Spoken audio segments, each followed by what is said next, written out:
गोहद में विशाल सनातनी जन आंदोलन सभा का आयोजन क्षेत्र के निवासियों द्वारा किया गया, जिसमें अधिवक्ता अनिल मिश्रा ने सभी संतों एवं बुद्धिजीवी वर्ग का सम्मान माला पहनाकर किया। ग्वालियर से क्रांतिकारियों में अमित दुबे, मोहित ऋषेश्वर, फौजी लालता प्रसाद मिश्रा, रामवीर शर्मा, बल्ली पंडित, जनवेद सिंह तोमर, धर्मेंद्र राजावत, गजेंद्र मिश्रा आदि अनेक क्रांतिकारियों ने अपनी अपनी बात कही। अधिवक्ता अनिल मिश्रा ने 8 मार्च को जंतर मंतर दिल्ली में पहुंचने के लिए सभी सनातनियों को आह्वान किया। गोहद एसडीएम को अधिवक्ता अनिल मिश्रा ग्रुप ने ज्ञापन देकर अपनी बात कही। कैमरा मैन रूपेश तिवारी के साथ राजेश चतुर्वेदी। गुप्ता जी,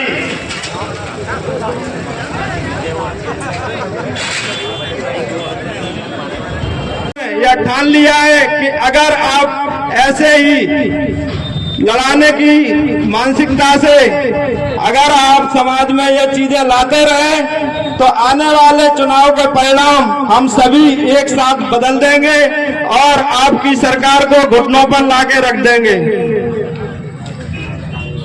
जय जय श्री राम। बहुत बहुत धन्यवाद।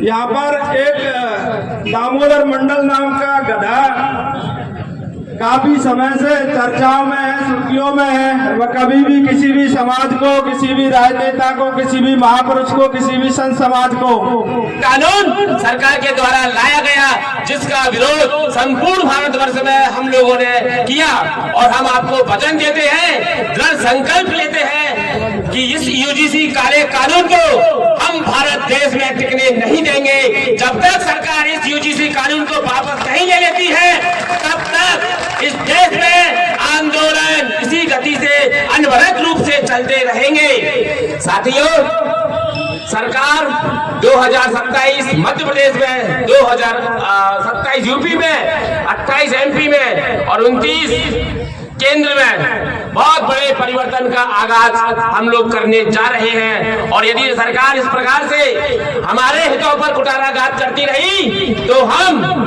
सरकार पर कुठाराघात करेंगे।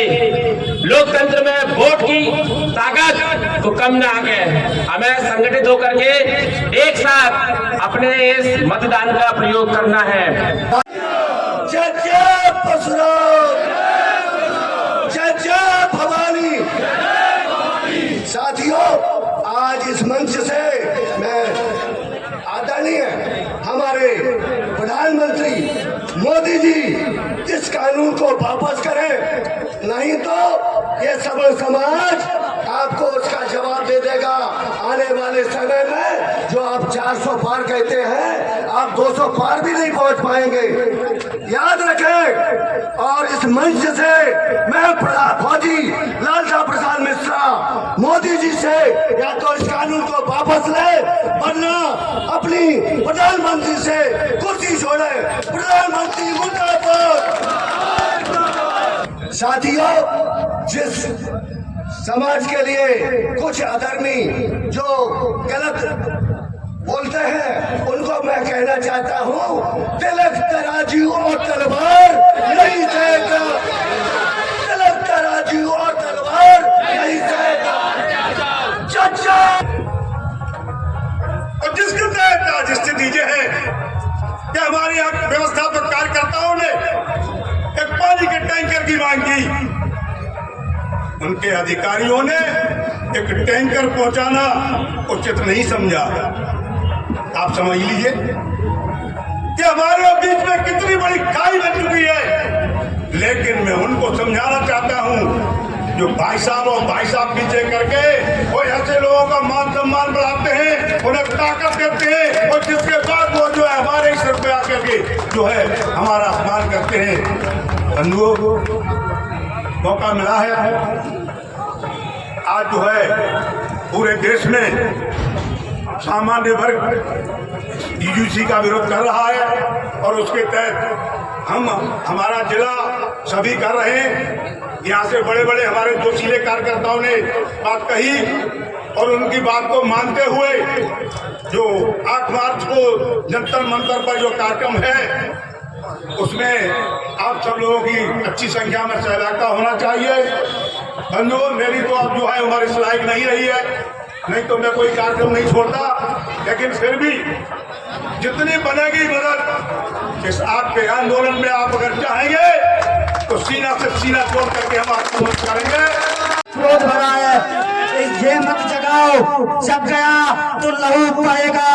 और याद रखना, तलवार सोई नहीं है। हम जगाना भी जानते हैं और ललकारना भी जानते हैं। हमें बांटो मत, बांटा संविधान नहीं है। ये संविधान की दुहाई देने वाले सुन ले, हमें संविधान नहीं बांटा है, मनुवादी ने नहीं।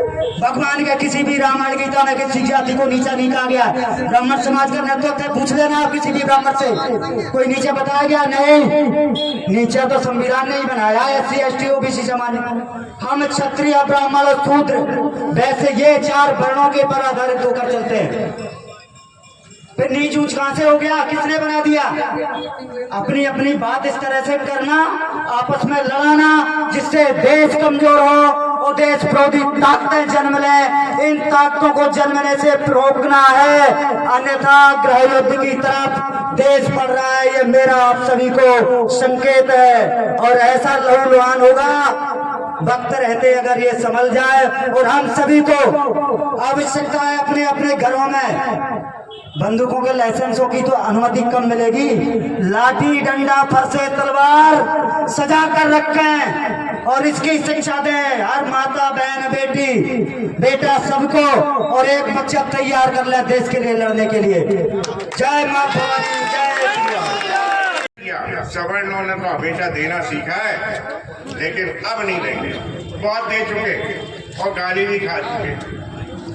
अगर देने के बदले गाली मिलती है तो आज हम ये कहेंगे कि एक गाली के बदले 5 गाली देना सीखो, अन्यथा हम लोग सवर्ण नाम और सनातन नाम ही भूल जाएंगे। आगे आने वाली पीढ़ियां इस तरह से ही तैयार कर रही है सरकार। जहाँ तक सरकारें जो कर रही है बड़े सिस्टमैटिक, बड़े प्लान तरीके से चल रहा है, और ये एक्चुअल में नैरेटिव ऑलरेडी सेट किया हुआ है। इसको यूरोप से सेट किया जाता है कि यहाँ पे सनातन एक ही देश है हमारा, ये तो सनातनी कहलाता हिंदू है। नेपाल को खत्म कर दिया, हम लोग चुपचाप बैठ के देखते रहे।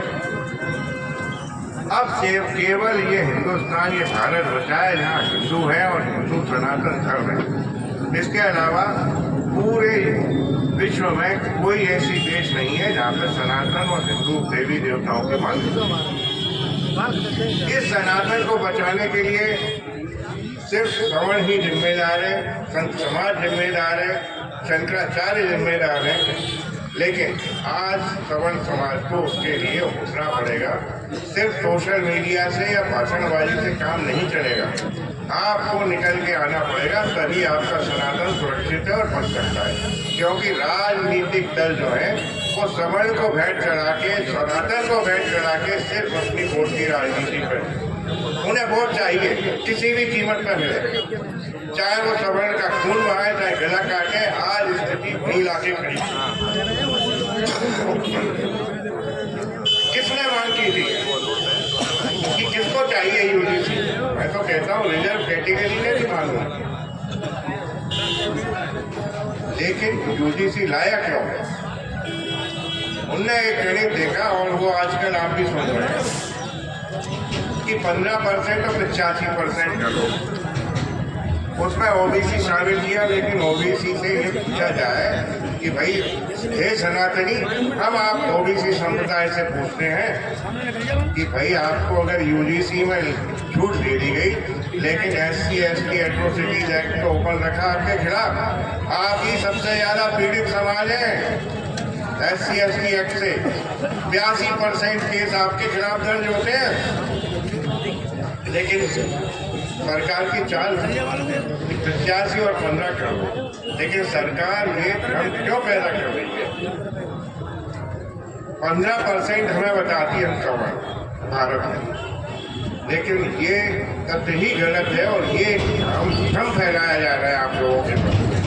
हम लोग पूरे भारत में 35 से 40% आगे आने वाली जनगणना होगी, जातिगत आधार पर जो मोदी जी करा रहे हैं उसमें ये तथ्य साबित हो जाएगा कि हम लोग 35 से 40% हैं, और जहां 25 और 30% जो राजनीतिक दल वोट ले लेता है वो दल की सत्ता बनती है, ये भी आपको मालूम है।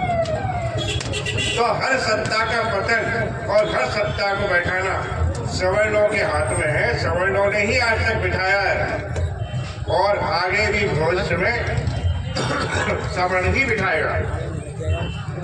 हमें अब किसी राजनीतिक दल की आवश्यकता नहीं होती, जहाँ तक मैं समझता हूँ। और मैं आग्रह और निवेदन ये करूँगा कि हमें राजनीतिक दल नहीं चाहिए जो वर्तमान परिप्रेक्ष्य में वोट मांग रहे हैं, वोट की राजनीतिक दल। क्या सवर्ण इतना कमजोर है? क्यों नहीं एक राजनीतिक दल, एक सनातनी दल स्वयं खड़ा करता? जब हम 40% हैं तो क्यों नहीं हम सत्ता में बैठ सकते? हम उनके लिए वोट मांगने किससे जाते हैं? हम ही ब्रेन वॉश करते हैं, हम ही वोट लेके देते, तब वो सत्ताओं में बैठते। वोट कभी भी रिजर्व कैटेगरी नहीं लाता सवर्ण है, मिडिल क्लास है, वही एक उत्तरदायी और जिम्मेदारी क्लास है। आप मान के देखो, नहीं मिलेगी, क्योंकि आप सरकार के खिलाफ बोलोगे तो परमिशन नहीं, और सरकार के खिलाफ नहीं बोलोगे तो परमिशन। अब उसका उदाहरण मैं आपको देता हूँ। आपने बहुत आंदोलन किया संतोष वर्मा के खिलाफ, हुआ क्या? कुछ नहीं हुआ।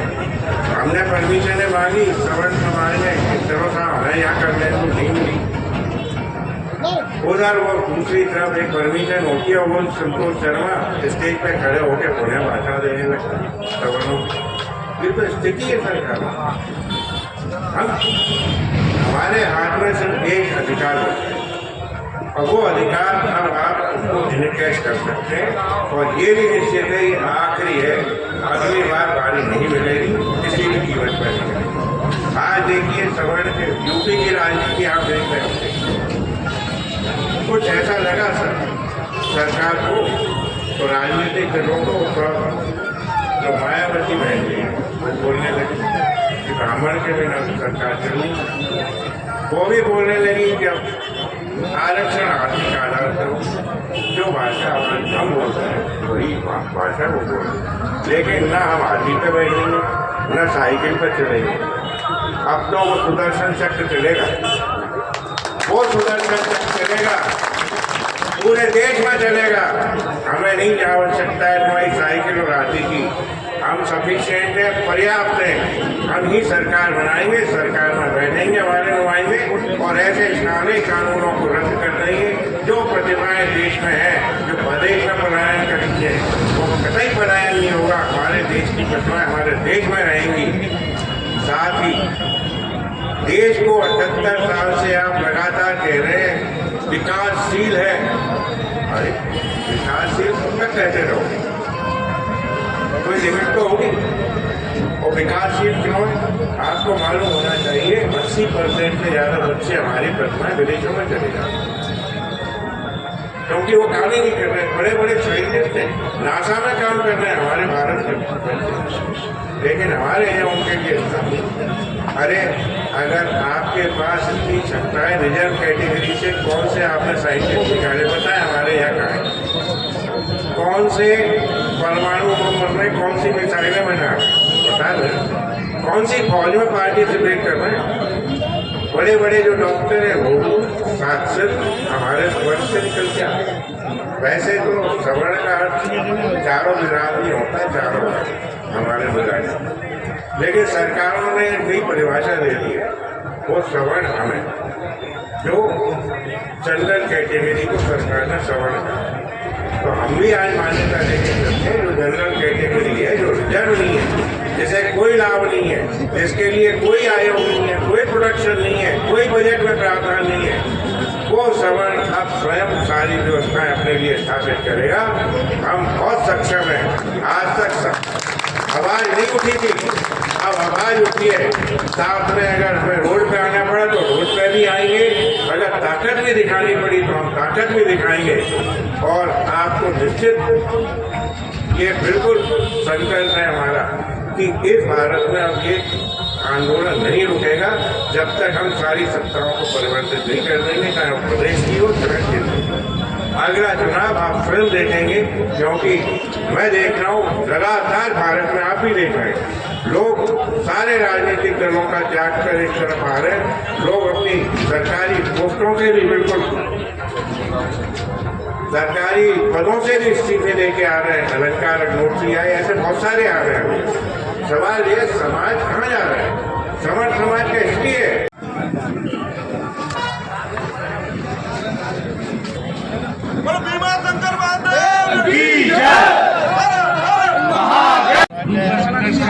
आयोग के लिए ये 67 से लगातार सबल समाज के लोगों नेताओं के साथ खाना प्रभावित